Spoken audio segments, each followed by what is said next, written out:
রাজনীতিতে আবারও আলোড়ন সৃষ্টি করতে যাচ্ছে জামাত।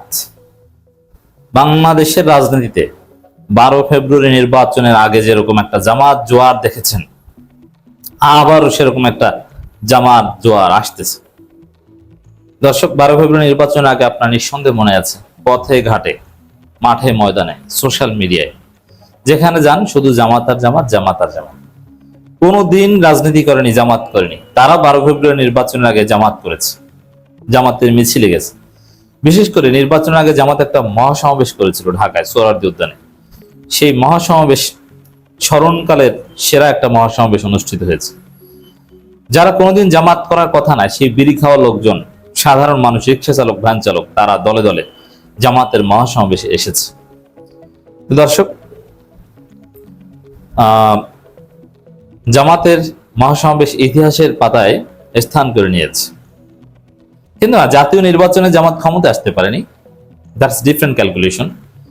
কেন ক্ষমতা আসতে পারেনি এটা জামাতের লোকজনকে বারবার বোঝা দরকার। সাধারণ জনগণকে জামাতের পক্ষে আনতে, জামাতকে ভোট দেওয়া উচিত, এই বিষয়ে হাইপ তৈরি করতে, এর ক্ষেত্রে আমরা পুরোপুরি সফল ছিলাম।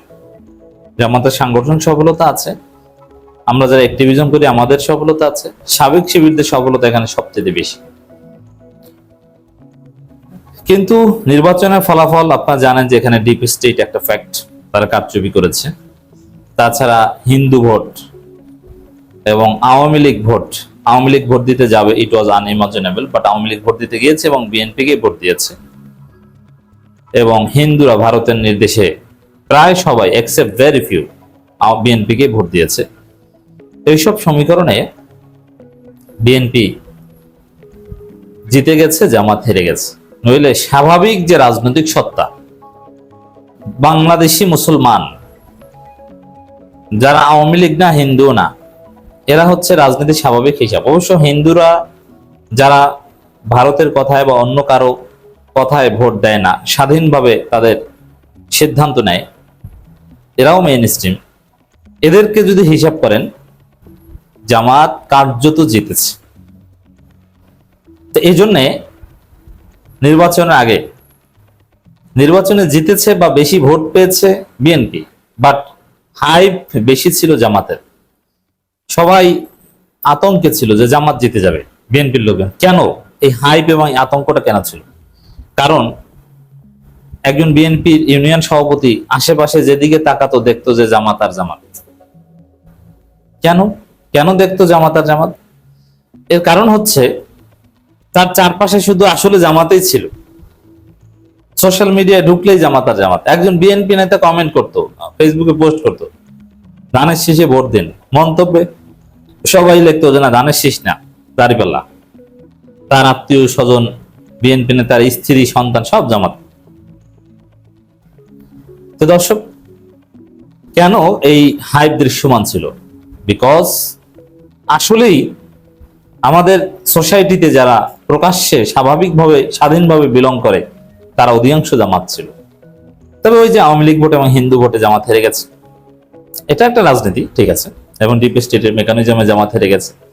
এবং শেষের দিকে কিছু সুইং ভোটার আছে যাদের কোনো পক্ষের প্রতি সমর্থন দৃশ্যমান ছিল না, কিন্তু তারা নীরবে নিবৃতে ভোটের 2-1 দিন আগে সিদ্ধান্ত নিয়ে ভোট দিতে গিয়েছে। তারা জামাত বিরোধী হয়ে গেছে শেষের দিকে। বিশেষ করে ঠাকুরগাঁও জেলা আমিরের যে ঘটনা, মিডিয়ার প্রচারণা, এরকম নানান ঘটনা প্রবাহে জামাত ভোট কম পেয়েছে। বাট গ্রামগঞ্জে, মাঠে ঘাটে, এলাকায় অধিকাংশ জামাতই ছিল। একটা জামাত জোয়ার ছিল, কোনো সন্দেহ নেই। এটা ছিল জামাতের ইতিহাসে সবচেয়ে বড় জোয়ার। সেরকম আবার বিএনপির লোকজন আবার দেখবে যে আমি আশেপাশে যাদেরকে দেখি এত সব জামাত। ব্যাপারটা কি? ক্ষমতায় বিএনপি, কিন্তু জামাত জোয়ার আবার আসতেছে। সবাই দেখবে বিএনপির লোকজন জামাতের লং মার্চ অমুক এলাকায়, সবাই তো লং মার্চে যায়। জামাত মহাসমাবেশ করছে ঢাকায়, সবাই তো মহাসমাবেশে গেছে। ব্যাপারটা কি? ক্ষমতায় আমরা, কিন্তু এলাকার লোকজন তো সব জামাত করে। হ্যাঁ, এটাই আপনারা দেখবেন, এই জামাত জোয়ার আবার দেখবেন। এই মহাসমাবেশকে কেন্দ্র করে দেখবেন যে সবাই মহাসমাবেশে যাচ্ছে, সবাই জামাত হয়ে গেছে। কিন্তু ওই যে জামাতকে যে জায়গায় কাজ করতে হবে, সুইং ভোটারদের নিয়ে কাজ করতে হবে, শেষ পর্যন্ত সুইং ভোটারদের অ্যাট্রাক্ট করার কোয়ালিটি থাকতে হবে, মিডিয়ার প্রোপাগান্ডা বা ডিপ স্টেটের ষড়যন্ত্র মোকাবেলা করার দক্ষতা যোগ্যতা অর্জন করতে হবে। At the same time Awami League voter এবং হিন্দু ভোটার এটা কিভাবে ডিল করা যায়। এখন কি আপনি শেখ মুজিব বন্দনা করবেন? না। মুজিব পূজা করে আওয়ামী লীগের দালালি করলেও আপনাকে আওয়ামী লীগ ভোট দিবে না। আওয়ামী লীগের ভোট পাওয়া বা আওয়ামী লীগের ভোটটাকে এক সাইডে ঠেলে দেয়া, এখানে বিএনপির কৌশলটা দেখেন। এখান থেকে জামাতকে শিখতে হবে। ইটস ভেরি টাফ ফর জামাত।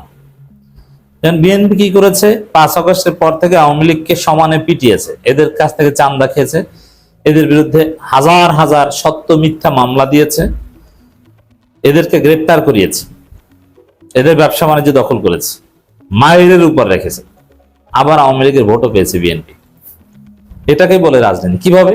ওদেরকে মারতে মারতে তারপরে ওদেরকে বার্তা দিয়েছে যে আমরা কিন্তু আরো মারবো, আমাদেরকে ভোট দেন, নইলে কিন্তু আরো মারবো, এবং ভয় দেখিয়েছে যে আমরা তো এরকম মারছি, জামাত ক্ষমতা আসলে তোমাদের একদম শেষ করে ফেলবে, এবং ওদেরকে এভাবে ম্যানেজ করা গেছে।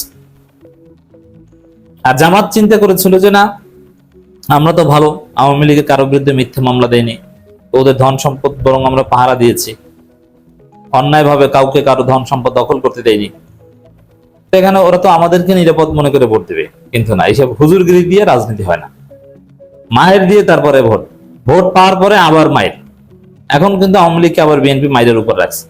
এখন আবার যদি আওয়ামী লীগ যদি বিশ্বাস না করে যে না, বিএনপি কে ভোট দিয়ে আমরা উল্টো মায়ের খেয়েছে, এ কারণে আওয়ামী লীগের ভোটটা এখন আলাদা রাখবে, স্থানীয় সরকার নির্বাচনে আওয়ামী লীগকে আলাদা নির্বাচন করার সুযোগ দিবে, যাতে আওয়ামী লীগের ভোট জামাতও না পায়, বিএনপিও না পায়। চালাকি দেখছেন যে না, আমরা 12 ফেব্রুয়ারিতে আওয়ামী লীগের ভোট পেয়েছি, কিন্তু আওয়ামী লীগ চিট ফিল করে এখন আমাদের ভোট দিয়ে না দিয়ে জামাতকে দিবে, এ কারণে ওদেরকে আলাদাভাবে নির্বাচন করার সুযোগ দিয়ে আমরাও না পাই, জামাতও না পাই। সিস্টেম দেখছেন? তো জামাতকে এই জায়গায় কাজ করতে হবে। তো দর্শক, এই যে জামাত আবার গণজোয়ার বা রাজনীতিতে তোলপাড় তৈরি হবে কি নিয়ে?